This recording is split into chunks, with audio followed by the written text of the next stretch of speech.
मुस्लिम उम्मा के power show के बाद इजराइल का बड़ा धमाका।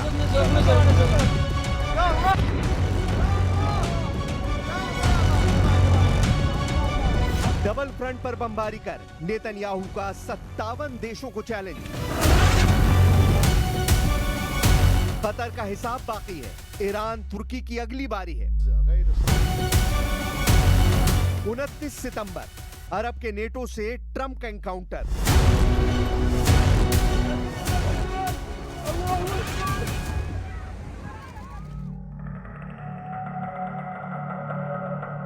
इजराइल को डराने की चाल उल्टी पड़ गई।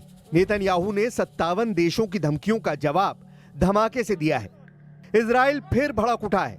इजराइल अब दोगुनी ताकत से मारने लगा है। इजराइल अब लिमिट क्रॉस करने लगा है। इजराइल अब आर पार के युद्ध के मोड में आ चुका है। इजराइल ने फुल एंड फाइनल की तारीख भी तय कर ली है। इजराइल के प्लान पर ट्रंप की मोहर लगते ही अरब वर्ल्ड में बारूदी बवंडर उठेगा, कई देश जलेंगे। नेतन्याहू ने क्लियर कट कहा है कि हमास का साथ दे रहे देशों को बर्बादी झेलनी होगी, जिसमें कतर भी है, तुर्की भी है, ईरान भी है, सीरिया भी है। कतर को नेतन्याहू अब भी बख्शने को तैयार नहीं, जबकि ट्रंप ने यह गारंटी ली है कि कतर पर दोबारा हमला नहीं होगा। आखिर कतर से इजराइल कट्टर दुश्मनी निभाने पर क्यों तुला है? क्यों कतर का एक एक कदम नेतन्याहू का दिमाग गर्म करता जा रहा है? इजराइल के हमले के बाद जिस तरह कतर ने मुस्लिम देशों की लामबंदी की, जिस तरह इस्लामिक शिखर सम्मेलन से इजराइल को एटमी धमकियां दी गई, जिस तरह अब कतर के अमीर जॉर्डन पहुंचे हैं, वो इजराइल को नागवार गुजर रहा है।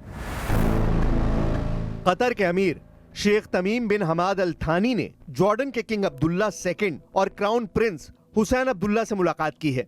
जॉर्डन खाड़ी का अकेला देश है जिसे इजराइल का हिमायती माना जाता है, लेकिन अब कतर ने जॉर्डन को अपने पाले में लाने की कोशिश शुरू कर दी है। खाड़ी में जॉर्डन इजराइल का इकलौता कवच कहा जाता है।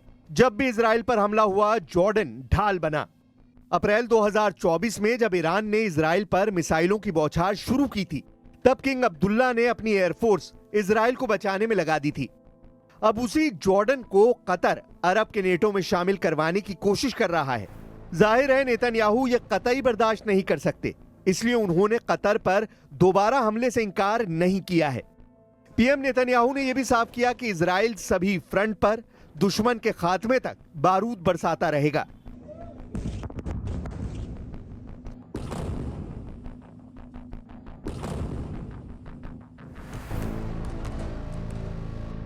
אני פה בחמ"ל בקריה יחד עם שר הביטחון, סגן הרמטכ"ל, ראש המל"ל ומפקדים בכירים של צה"ל. כוחותינו פועלים בכמה וכמה זירות.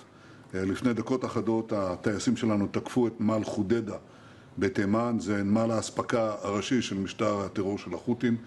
במקביל כוחותינו פועלים בעזה, בעיר עזה, במטרה כמובן להשיג את הכרעת האויב, אבל במקביל גם לפנות את האוכלוסייה.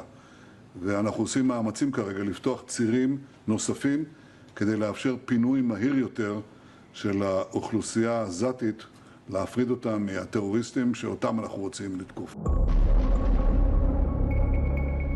गाजा से सना तक बारूदी कोहराम मचा है।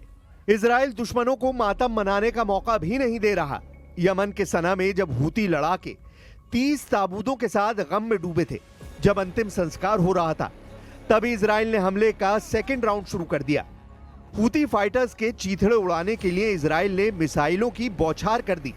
हमला हूती लड़ाकों के गढ़ कहे जाने वाले हुदैदा पोर्ट पर हुआ। इजरायली सेना ने भीषण बमबारी कर बंदरगाह को जला डाला। यमन से अब दूसरे वॉर जोन में चलिए।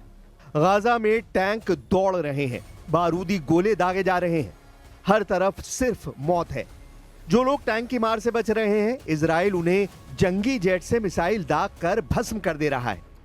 सिर्फ 24 घंटों में इजराइल ने गाजा से 4 लाख लोगों को खदेड़ कर बाहर कर दिया है। इजराइल ने गाजा सिटी में ग्राउंड ऑपरेशन यानी जमीनी हमले से हाहाकार मचा दिया है। इजराइल का मकसद गाजा सिटी के उन इलाकों में घुसना है जहां हमास के कब्जे में अभी भी कई बंधक होने की आशंका है। ये वो इलाके हैं जहां अब तक इजरायली सेना ने बड़े पैमाने पर कार्रवाई नहीं की थी। लेकिन जब से ट्रंप ने नेतन्याहू को फ्री हैंड दिया है, तब से गाजा बारूदी कब्रिस्तान में बदल गया है। इजराइल के हवाई हमलों से गाजा में फोन लाइन और इंटरनेट ठप होने की जानकारी है। गाजा में करीब 21 लाख लोग हैं। इजराइल ने गाजा के 75% इलाके पर पहले से कंट्रोल कर रखा है। फिलहाल गाजा में हमास के पास 50 बंधक हैं। अनुमान है कि इसमें से 20 बंधक अभी भी जिंदा हैं, जबकि 28 मारे जा चुके हैं। इजराइल बंधकों की रिहाई के लिए अब देर करने को तैयार नहीं। इजराइल ने पिछले महीने यानी अगस्त में गाजा सिटी पर कब्जा करने की योजना को मंजूरी दी थी। इसके तहत करीब 60,000 रिजर्व सैनिकों को वॉर जोन में बुलाने के आदेश जारी किए गए। प्लान के मुताबिक गाजा सिटी पर कब्जे के अभियान के लिए कुल 1,30,000 सैनिकों को तैनात किया गया है। पहली खेप में 2 सितंबर को करीब 40-50 हजार सैनिक फ्रंट पर भेजे गए।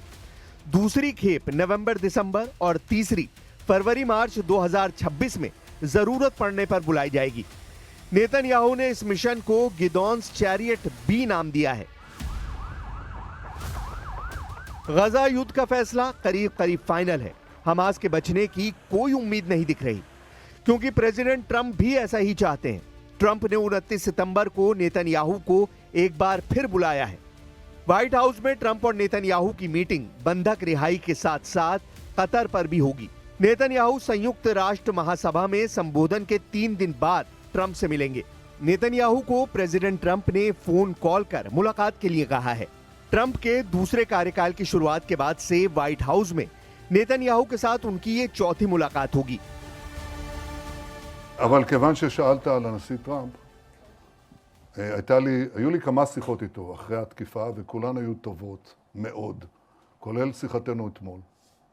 ושני דברים יצאו מזה. אחד, שהוא הזמין אותי לבית הלבן, זה יתבצע בעוד שבועיים ביום שני. ट्रंप से मीटिंग में नेतन्याहू कतर की कारगुजारियों का सबूत भी पेश कर सकते हैं। कतर को इजराइल, तुर्की और ईरान की तरह ही लड़ाका ग्रुप का सरगना मानने लगा है, क्योंकि कतर पर हमास के साथ कई टेरर ग्रुप को समर्थन देने का पता लगा है। कतर चैरिटी के अल-कायदा को वित्तीय सहायता पहुंचाने के पुख्ता सबूत इजराइल ने जुटा लिए हैं।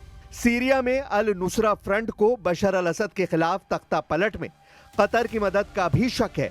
Al Qaeda commander Abu Musab al Zarqawi को कतर ने पनाह भी दी। 2014 में इराक के पूर्व प्रधानमंत्री नूरी अल-मलिकी ने भी कतर पर टेरर ग्रुप को समर्थन देने के आरोप लगाए थे। एक तरफ अमेरिका से दोस्ती और दूसरी तरफ टेरर ग्रुप का पर्दे के पीछे से समर्थन। कतर पर डबल गेम के आरोप इजराइल लगाकर उसे सबक सिखाने की तैयारी कर रहा है। हालांकि कतर से युद्ध हुआ तो वो अकेला नहीं। अरब वर्ल्ड के साथ मुस्लिम उम्मा के 57 देश उसके साथ दिख रहे हैं। आर्थिक रूप से सबसे मजबूत अरब देश कहा जाने वाला कतर है तो बहुत छोटा सा मुल्क, लेकिन हथियारों के मामले में ये सबसे बेहतरीन वेपन सिस्टम से लैस है। कतर के पास 36 रफाल फाइटर जेट हैं। कतर के पास 24 यूरोफाइटर टाइफून जेट हैं। कतर के पास 37 F-15 ईगल लड़ाकू विमान भी हैं। और ये ताकत कतर को अरब देशों में सबसे मजबूत एयरफोर्स भी बनाती है। लेकिन सवाल वही है कि क्या कतर इजराइल को जवाब देगा या फिर वो शुरुआती रिएक्शन के बाद खामोश बैठ जाएगा। इजराइल ने हमला करके दिखा दिया है कि उसके दुश्मनों के लिए कोई जगह सुरक्षित नहीं है। ऐसे में अब इजराइल के एक्शन ने तुर्की के लिए बड़ा खतरा पैदा कर दिया है, क्योंकि तुर्की भी हमास के बड़े मददगार देशों में शामिल है। एक बार फिर सवाल कि ईरान, यमन और लेबनान से लड़ने के बाद अब इजराइल के टारगेट पर पूरा अरब वर्ल्ड आ गया है। और अब इस युद्ध में बाकी अरब देश भी कूदेंगे, क्योंकि सऊदी अरब ने भी कह दिया है कि वो कतर के साथ खड़ा है और कतर के लिए वो अपनी पूरी ताकत का इस्तेमाल करेगा।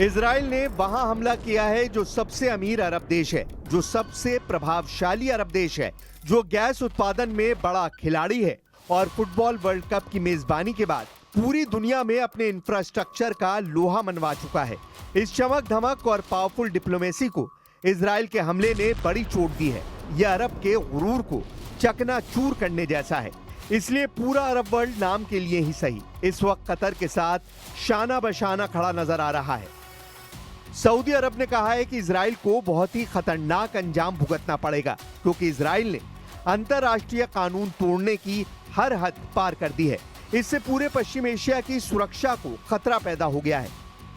ऐसे में साफ लग रहा है कि इजराइल और सऊदी अरब के बीच अब्राहम एकॉर्ड की सभी उम्मीदें खत्म हो सकती हैं, जबकि सऊदी अरब के क्राउन प्रिंस मोहम्मद बिन सलमान कह चुके हैं कि इजराइल के साथ तब तक कोई बातचीत नहीं होगी जब तक गजा में युद्ध खत्म नहीं हो जाता।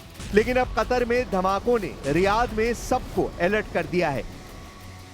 लेकिन इजराइल के साथ अब्राहम एकॉर्ड वाली संधि करने वाले यूएई ने भी इजराइल की आलोचना की है।